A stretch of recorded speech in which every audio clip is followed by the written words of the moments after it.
शादी शादी को हमारी शादी हमार भाई छूटल नहर दी पियवा ने दर्दी छोड़ के हमके गई।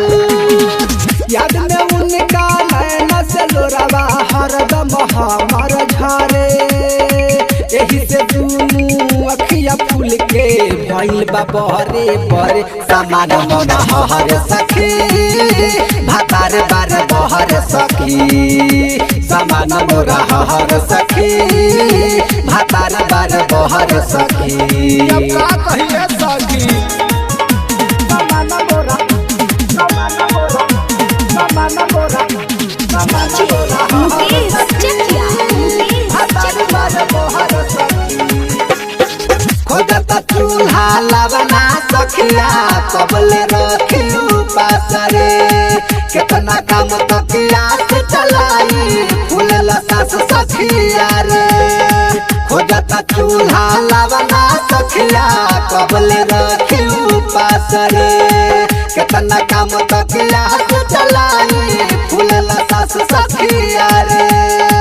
उनका से निक मजा मिलत रहे सखी नई हर में ससुरा में से जिया पर सखी काट जैसन गरे भातार बार बहर सखी सामान मोरा हर सखी भातार बार बहर सखी सामान मोरा हर सखी। अब का कहिए सखी सामान मोरा सामान मोरा सामान मोरा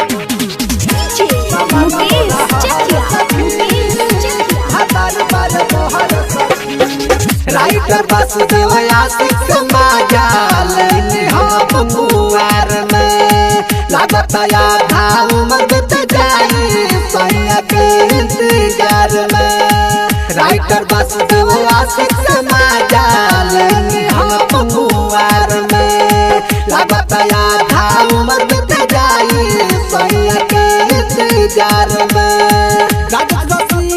छोटका देवरवा कुछो नहीं करे राहुल वर्मा चाह के भी हमारा से डरे भातार बार बहर सखी समान हमर हर सखी भातार बार बहर सखी समान हमर हर सखी। का कहिए सखी।